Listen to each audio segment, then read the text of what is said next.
নমস্কার বন্ধুরা, কেমন আছেন সবাই? আমি মিষ্টু। আশা করি আপনারা ভালো আছেন। আমরাও খুব ভালো আছি। তো আজ আমি আপনাদের সাথে শেয়ার করব হ্যান্ডস ওয়াশ আর আমার personal review Lakme with C brilliance serum 2% vitamin C এর। তো দেখুন, সবার ফার্স্ট টাইম ট্রাই করছিলাম এই সেরামটা, সেই জন্য আমি এর একদম ছোট প্যাকটা কিনেছি। আর এটার আরেকটা কারণ হলো এটা ট্রাভেল ফ্রেন্ডলি, তো ব্যাগের মধ্যে রেখে নিলেই হলো, যেখানে ইচ্ছা নিয়ে যাওয়া যায়। তো এই বটলটার প্রাইস হচ্ছে 149 রুপিস। এটা প্রোডাক্ট কোয়ান্টিটি হচ্ছে 7 ml। এটা হিন্দুস্তান লিভারের একটা প্রোডাক্ট, ল্যাকমি কোম্পানির। তো ল্যাকমি কোম্পানি না ভীষণ সুন্দর সুন্দর প্রোডাক্ট বানায়, আমরা সবাই জানি। আর ল্যাকমি কোম্পানির প্রচুর জিনিস আমি ইউজ করি। এটার যে শেলফ লাইফ সেটা আছে 1.5 বছরের। তো ফার্স্টেই বলি যে এই সেরামের কাজ কি। এই সেরাম স্কিনকে খুব সুন্দরভাবে ময়শ্চারাইজ করে, স্কিনের 15 লেয়ার্স ডিপে চলে যায় এবং স্কিনকে ময়শ্চারাইজ করে।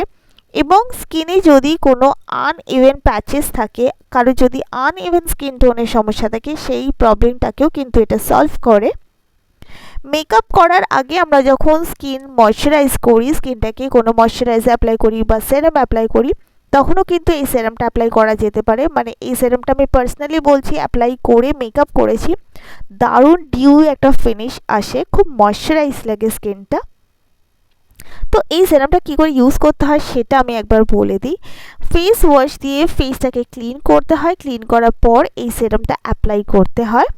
তো বেটার হয় এই সেরামটা সূর্য ডোবার পরে ইউজ করলে, ইভিনিং টাইমে বা নাইট টাইমে যদি ইউজ করেন তাহলে খুব ভালো হয়।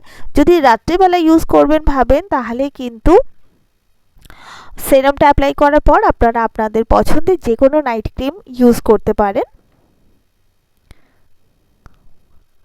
এটা ইউজ করে কিন্তু ডিরেক্টলি রোদের মধ্যে বেরোনো যাবে না, কারণ এটাতে ভিটামিন সি দেওয়া আছে। আপনারা রাত্রিবেলা যখন কোথাও মেকআপ করে যাবেন, তখন এই সেরামটা অ্যাপ্লাই করে তারপর মেকআপ করবেন, দেখবেন মেকআপটা দারুণ লাগছে। তো আমার তো এই প্রোডাক্টটা খুব ভালো লেগেছে। এটা আমি আমাদের লোকাল একটা মার্কেট থেকেই কিনেছি, যেখানে কসমেটিক্সের সমস্ত জিনিসপত্র পাওয়া যায়, সেই দোকান থেকেই কিনেছি। আশা করি বন্ধুরা আপনাদের এই ভিডিওটা ভালো লাগলো। আবার আপনাদের সাথে আমার দেখা হবে নেক্সট ভিডিওতে। ভালো থাকবেন।